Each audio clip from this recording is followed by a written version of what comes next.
हमने पिछली कक्षा में लॉक का सामाजिक समझौता सिद्धांत पढ़ा और इसमें हमने ये पाया कि किस प्रकार का लॉक का जो सामाजिक समझौता सिद्धांत है उसमें मानव स्वभाव किस प्रकार से बहुत ही अच्छे पक्ष का उसने चित्रण प्रस्तुत किया है कि मानव का स्वभाव जो है बहुत ही अच्छा है और वह सदाचार के नियमों से अर्थात नैतिकता व परोपकार, प्रेम, दया, सहयोग, करुणा आदि गुणों से युक्त है। इस प्रकार से हॉब्स का जो मानव का स्वभाव है वह मानव स्वभाव के लॉक का जो मानव स्वभाव का चित्रण है वह हॉब्स से बिल्कुल विपरीत है।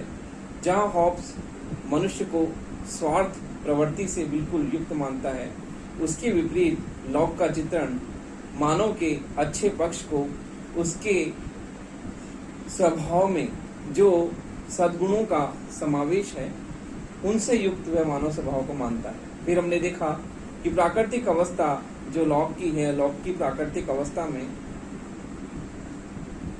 शांति, पारस्परिक सहयोग और एक शांति प्रिय माहौल, व्यवस्था, ये सब चीजें हमें उसकी प्राकृतिक अवस्था में देखने को मिलती है कि प्राकृतिक अवस्था में शांति, पारस्परिक सहयोग और सद्भाव का गुण क्या था, व्याप्त था। तो इस प्रकार से प्राकृतिक अवस्था में व्यक्ति को 3 प्राकृतिक अधिकार प्राप्त थे: जीवन का अधिकार, स्वतंत्रता का अधिकार और संपत्ति का अधिकार, जिसकी बात हमने पिछली कक्षा में की थी कि किस प्रकार से व्यक्ति को 3 प्राकृतिक अधिकार प्राप्त हैं: जीवन का, स्वतंत्रता का और संपत्ति का। तो देखिए, प्राकृतिक अधिकार में व्यक्ति को 3 अधिकार व्याप्त थे और इन तीनों की सुरक्षा के लिए व्यक्ति जो है वह समझौता करता है। अर्थात प्राकृतिक अवस्था एक ऐसी अवस्था थी, एक ऐसे स्वर्ण युग की अवस्था थी जिसमें एक ऐसा सिद्धांत प्रचलित था कि आप दूसरों के प्रति जैसा व्यवहार करोगे वैसा ही व्यवहार आपको उससे अपेक्षित होगा। अर्थात मनुष्य दूसरों से सद्भावनापूर्ण व्यवहार करेगा तो उसे दूसरों से इसी तरह का व्यवहार परिणाम स्वरूप उसे अपेक्षित रूप से मिलेगा। तो इस प्रकार से प्राकृतिक अवस्था में 3 प्राकृतिक अधिकार व्यक्ति को प्राप्त थे और व्यक्ति इन 3 प्राकृतिक अधिकारों की सुरक्षा के लिए क्या करता है? समझौता करता है। क्योंकि मनुष्य के जो 3 प्राकृतिक अधिकार हैं वो उसे प्रकृति से मिले हुए हैं और इन 3 प्राकृतिक अधिकारों, क्योंकि प्राकृतिक अवस्था में ऐसी कोई अवस्था या ऐसी कोई स्थिति नहीं थी जो कि इन प्राकृतिक अधिकारों की सुरक्षा कर सके, तो मनुष्य ने मिलकर एक समझौता किया जिसमें यह तय किया गया कि व्यक्ति को जो 3 प्राकृतिक अधिकार उसे प्रकृति से प्राप्त हैं, इन 3 प्राकृतिक अधिकारों की सुरक्षा के लिए व्यक्ति क्या करता है? समझौता करता है। और समझौता इस शर्त पे होता है कि वो अपने ऊपर शासन करने का अधिकार उसी व्यक्ति को सौंपता है या उसी समुदाय को सौंपता है जो कि इनकी सुरक्षा कर सके। तो इस प्रकार लॉक अपने 3 प्राकृतिक अधिकारों की सुरक्षा के लिए वो ये कहता है कि प्राकृतिक अवस्था में प्राकृतिक कानून थे, लेकिन ऐसा कोई नियम या ऐसी कोई संस्था नहीं थी जो इन प्राकृतिक अधिकारों की सुरक्षा व्यक्ति को सुनिश्चित करवा सके। इसलिए व्यक्ति मिलकर क्या करते हैं? समझौता करते हैं और समझौता के परिणाम स्वरूप एक शासन व्यवस्था का निर्माण होता है और उस शासन व्यवस्था में ये शर्त रखी जाती है कि व्यक्ति के 3 प्राकृतिक अधिकार सुनिश्चित होंगे।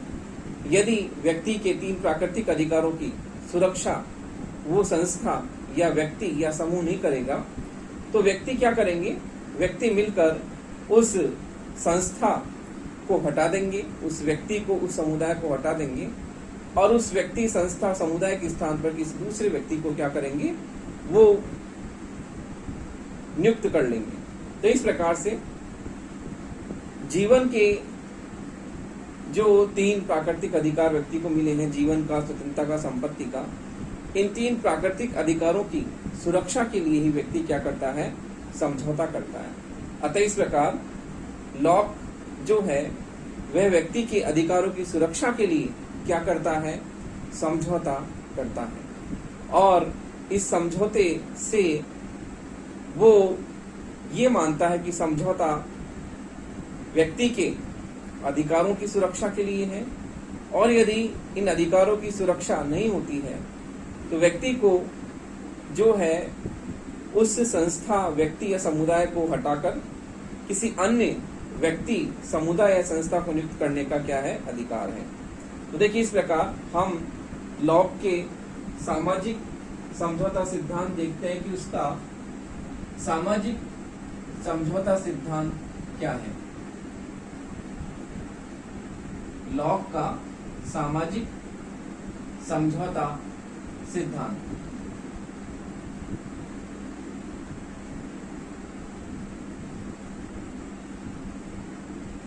देखिए, लॉक जो है वह अधिकारों की सुरक्षा के लिए एक संस्था, एक व्यक्ति या समुदाय को नियुक्त करता है जो कि उसके अधिकारों की रक्षा कर सके। तो लॉक जो है अपने समझौते को इसमें ये मानता है कि 2 समझौते की बात वो करता है कि 2 समझौते होते हैं।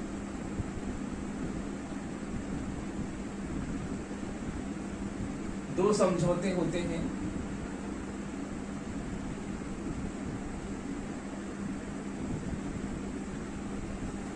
पहले से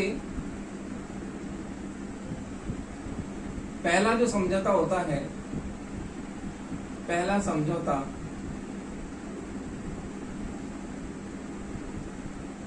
व्यक्ति या अन्य व्यक्तियों, व्यक्ति या अन्य व्यक्तियों या समुदाय के मध्य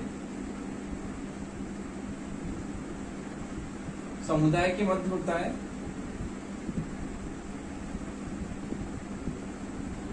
जिससे समाज या राज्य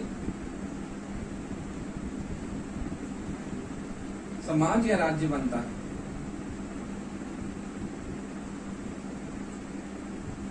यह सामाजिक समझौता है।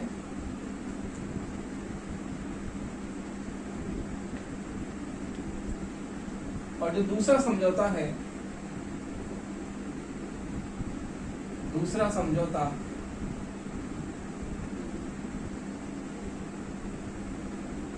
देखिए, दूसरा समझौता जो होता है वह समुदाय व शासन करने वाले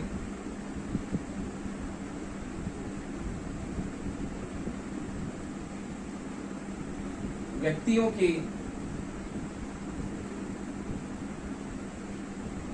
मध्य होता है।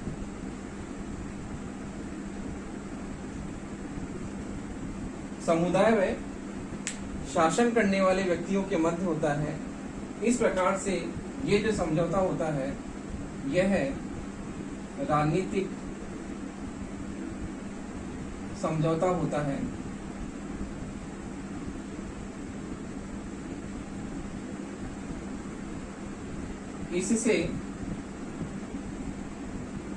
इससे तो राज्य का जन्म होता है। देखिए, इससे राज्य और इससे सरकार।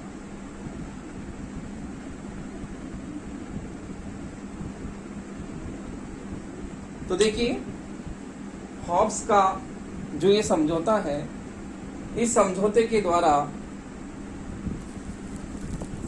एक तरफ तो सरकार का उदय होता है और दूसरी ओर राज्य का उदय होता है।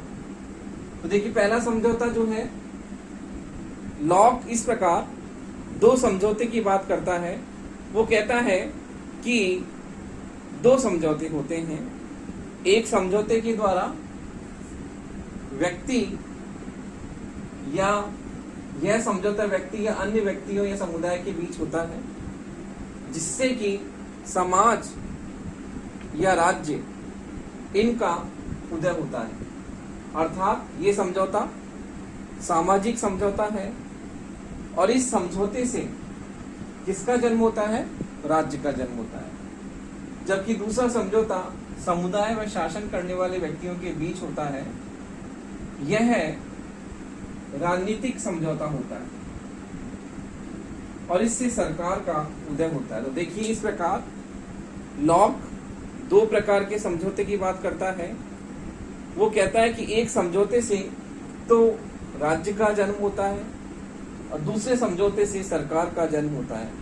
इस प्रकार लॉक अपने सामाजिक समझौते सिद्धांत में दो समझौते की बात करता है। जहां हॉब्स के समझौते से हमें एक ही समझौते से सामाजिक और राजनीतिक दोनों पक्ष निकलकर सामने आते हैं, वहीं लॉक के सामाजिक समझौते सिद्धांत से जो व्यक्ति या अन्य व्यक्ति या समुदाय के बीच होता है, जिससे राज्य का जन्म होता है, ये सामाजिक समझौता है। और दूसरे समझौते का स्वरूप क्या है? ये राजनीतिक समझौता है, जो शासन करने वाले व्यक्तियों के बीच होता है, जिसे इसने क्या कहा है? सरकार माना है। तो इस प्रकार लॉक के समझौते की प्रमुख विशेषता यह है कि लॉक के सामाजिक समझौते सिद्धांत में दो तरह का समझौता होता है। पहला सामाजिक स्वरूप का समझौता, दूसरा राजनीतिक समझौता। पहले समझौते से किसका जन्म होता है? पहले समझौते से समाज या राज्य का जन्म होता है और दूसरे समझौते से सरकार का उदय होता है। इस प्रकार लॉक दो प्रकार के समझौते की बात करता है। तो हम यह कह सकते हैं कि लॉक जो है के सामाजिक समझौते सिद्धांत की प्रमुख विशेषता यह है कि जहां हॉब्स राज्य और सरकार को मिला देता है, वहीं लॉक का ये जो समझौते का वर्गीकरण राज्य को अलग करता है और सरकार को अलग करता है। इस प्रकार से लॉक का जो सामाजिक समझौता सिद्धांत का वर्गीकरण है, वो स्पष्ट रूप से राज्य और सरकार में अंतर स्थापित करता है, जो कि हमें हॉब्स के सामाजिक समझौता सिद्धांत में देखने को नहीं मिलता। हॉब्स का सामाजिक समझौता सिद्धांत राज्य और समुदाय को, राज्य और सरकार को मिला देता है, जबकि लॉक का सामाजिक समझौता सिद्धांत राज्य और सरकार दोनों में मुख्य रूप से भेद करता है, अंतर करता है और ये बताता है कि राज्य जो है वह किस प्रकार से है और सरकार का जन्म या उदय, उत्पत्ति किस प्रकार से। इस प्रकार से राज्य और सरकार दोनों में लॉक मुख्य रूप से अंतर स्पष्ट करता है। इस प्रकार से लॉक का जो वर्गीकरण है या लॉक का जो सामाजिक समझौता सिद्धांत है, वह हॉब्स के सामाजिक समझौते सिद्धांत से बिल्कुल अलग हमें देखने को मिलता है। लेकिन एक बात है कि पहला समझौता तो वो स्पष्ट रूप से करता है, लेकिन दूसरा समझौता लॉक का ये है कि पता ही नहीं चलता कब सरकार का उदय हो जाता है। दूसरे समझौते को संदिग्ध रूप से हमें देखने को मिलता है कि कहीं स्पष्ट नहीं करता वो दूसरे समझौते की बात। पहला समझौता तो स्पष्ट रूप से समझ में आता है, लेकिन दूसरा समझौता कब हुआ, कैसे हुआ, किस प्रकार से सरकार बनी, किस प्रकार से शासन करने वाले व्यक्तियों और समुदाय के बीच समझौता हुआ, ये उसके चिंतन में हमें अस्पष्ट है। पूरी तरह से ये स्पष्ट नहीं है कि दूसरा समझौता किस प्रकार से होता है। तो इस प्रकार से लॉक का सामाजिक समझौता सिद्धांत जो है, उसकी प्रमुख विशेषता यह है कि यह शासन करने वाले व्यक्ति और जो शासित हैं, उन दोनों के बीच में अपने कर्तव्यों के निर्वाह के प्रति और शासन को, जिस प्रकार से हॉब्स शासन को निरंकुश बना देता है, उसी प्रकार से लॉक शासन को क्या बनाता है? शासन को निरंकुश होने से रोकता है और शासन को सीमित और मर्यादित करता है, जो कि हम आगे इस बारे में चर्चा करेंगे किस प्रकार से लॉक सीमित सरकार की बात करता है, मर्यादित शासन की बात करता है, और अपने शासन पर किस प्रकार से वह अंकुश लगाता है। तो लॉक का देखिए यह वर्गीकरण शासन और शासित दोनों के मध्य इस बात को स्पष्ट करता है कि शासन करने वाला व्यक्ति निरंकुश नहीं होना चाहिए। उसकी स्वेच्छाचारी शक्तियों पर, उसकी मनमानी शक्तियों पर नियंत्रण स्थापित करता है सरकार के द्वारा, और उसका शासन सीमित और मर्यादित शासन है। इस प्रकार से हम यह कह सकते हैं कि लॉक का सामाजिक समझौता सिद्धांत सीमित, मर्यादित और नियंत्रित शासन प्रणाली की बात करता है, जो कि हॉब्स के निरंकुश शासन से बिल्कुल अलग है। तो हम देखेंगे आगे किस प्रकार से इस बारे में चर्चा करेंगे कि लॉक किस प्रकार से अपने शासन पर मर्यादाएं आरोपित करता है और शासन को पूरी तरह से निरंकुश होने से बचाता है, और सीमित और नियंत्रित और मर्यादित शासन की वह क्या करता है, स्पष्ट रूप से अवधारणा प्रतिपादित करता है। तो हम देखते हैं कि लॉक के सामाजिक समझौते सिद्धांत की क्या विशेषताएं हैं।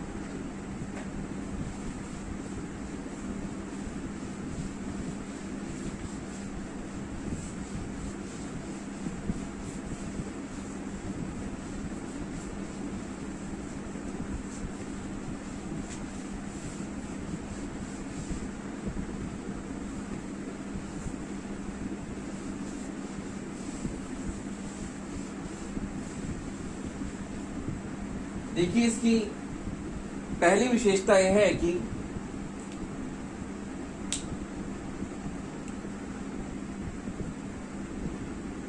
यह समझौता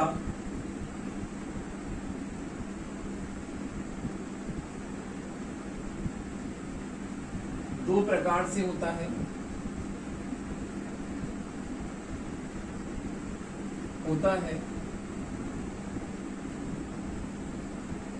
एक से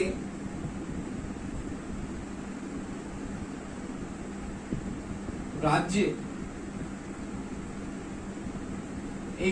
की उत्पत्ति होती है,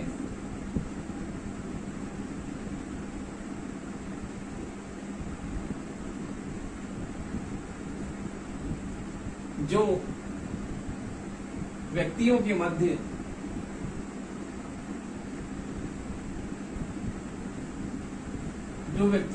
होता है,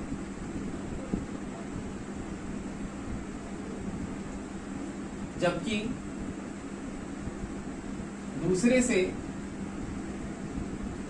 दूसरे समझौते से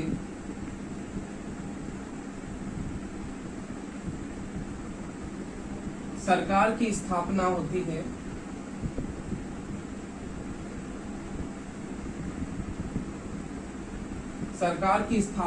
है, जो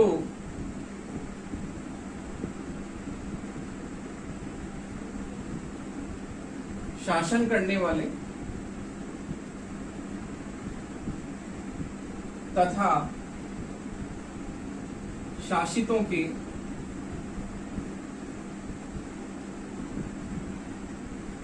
मध्य होता है। देखिए, हॉब्स का इस समझौते की पहली विशेषता यह है कि यह समझौता दो प्रकार के समझौते की बात करता है। एक से राज्य की उत्पत्ति होती है, जो कि व्यक्तियों के मध्य होता है, और दूसरे समझौते से सरकार की स्थापना होती है, जो कि शासन करने वाले व्यक्ति और शासितों के मध्य होता है। इस प्रकार से एक से राज्य की उत्पत्ति होती है और दूसरे से सरकार की उत्पत्ति होती है। तो देखिए, इस प्रकार से हॉब्स लॉक राज्य और सरकार की बात करता है, और ये समझौते का स्वरूप दोहरा है। एक से राज्य की उत्पत्ति होती है और दूसरे से सरकार की स्थापना होती है, जो कि लॉक ने बताया है। दूसरी विशेषता यह है कि व्यक्ति अपने प्राकृतिक अधिकारों का त्याग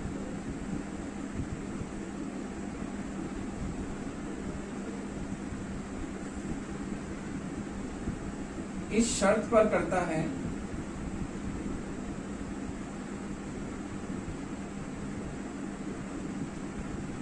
कि समझौते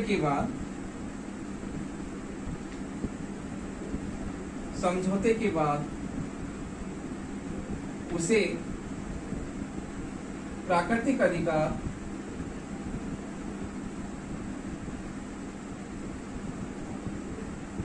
वापस मिल जाएंगे।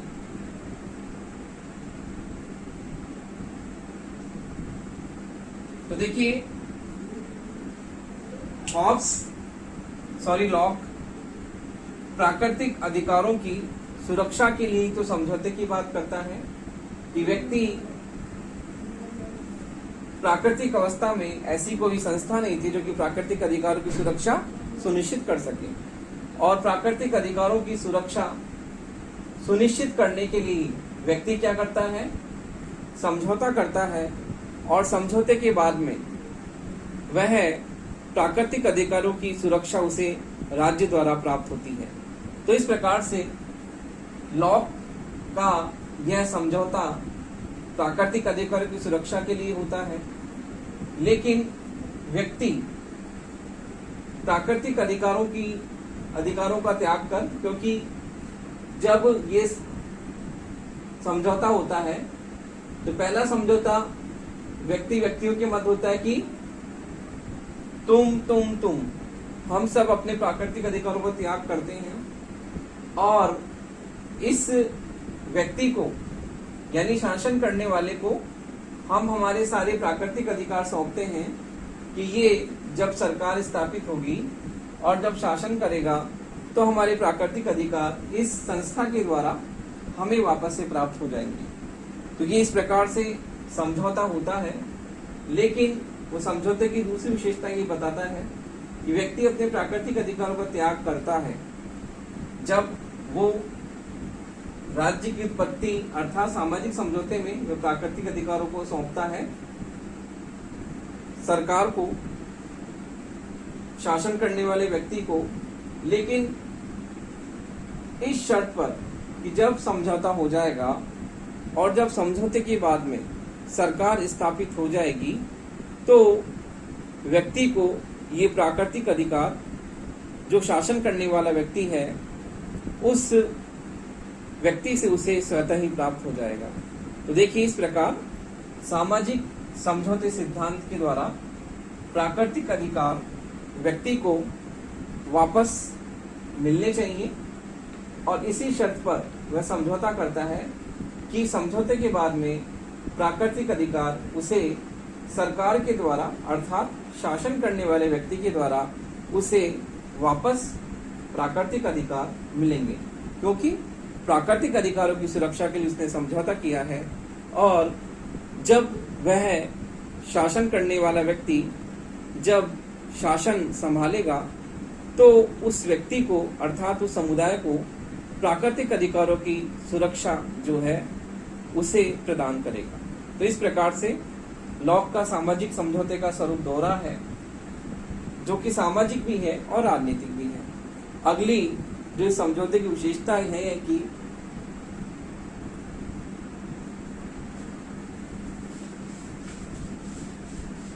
अगली विशेषता देखते हैं कि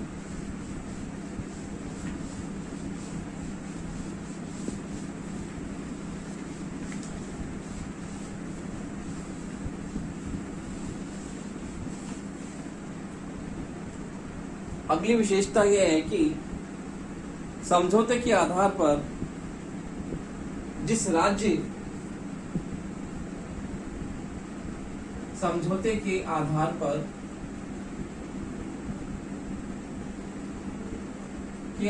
पर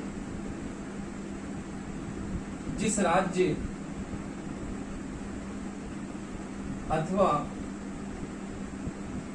संस्था का निर्माण होता है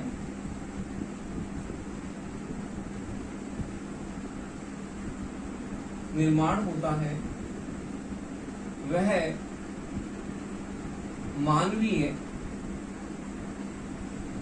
सहमति के आधार पर, वह मानवीय सहमति के आधार पर होता है। तो देखिए, लॉक ये कहता है कि समझौते का आधार जिस राज्य अथवा संस्था का निर्माण होता है वह मानवीय अनुमति का ही क्या है, परिणाम है। इस प्रकार से लॉक का जो सामाजिक समझौता सिद्धांत है उसमें मानवीय सहमति क्या है, प्रमुख है, और मानवीय सहमति के आधार पर ही क्या होता है, इस संस्था का अर्थात समझौते का जो होता है वह निर्माण होता है। तो देखिए, अगला पॉइंट है कि जो सामाजिक समझौता जो होता है वह मानवीय सहमति, देखिए मानवीय सहमति की बात इसमें प्रमुख है कि समझौते का आधार अथवा राज्य संस्था का निर्माण जो होता है वह मानवीय सहमति के आधार पर होता है, अर्थात सभी व्यक्ति विवेक सम्मत हैं और मानव विवेकशील प्राणी होने के नाते उनमें मानवीय सहमति जो है प्रमुख रूप से होनी चाहिए। यदि मानव आपस में मिलकर सहमति से राज्य संस्था का निर्माण नहीं करते हैं तो देखिए वो समझौता क्या है, एक पक्षीय है, और समझौते का जो स्वरूप है वह इसी प्रकार है कि व्यक्ति जो है वह इस समझौते के आधार पर ही क्या है, पूरी तरह से आपस में जुड़ा हुआ है। तो इस प्रकार से लॉक जो है मानवीय सहमति की बात करता है और यह कहता है कि चौथा है, लॉक इस प्रकार मानवीय सहमति को प्रमुख मानता है और इसमें देखिए इस समझौते में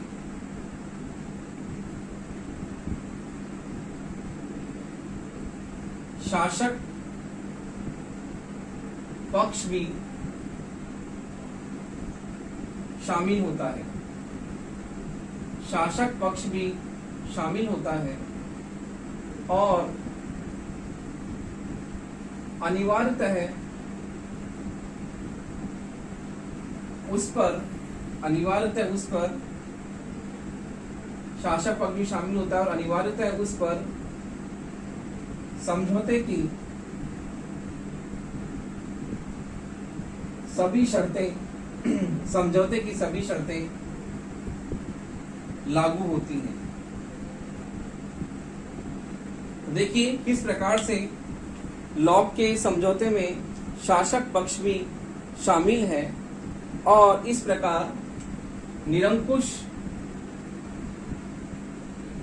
राजतंत्र के स्थान पर सीमित व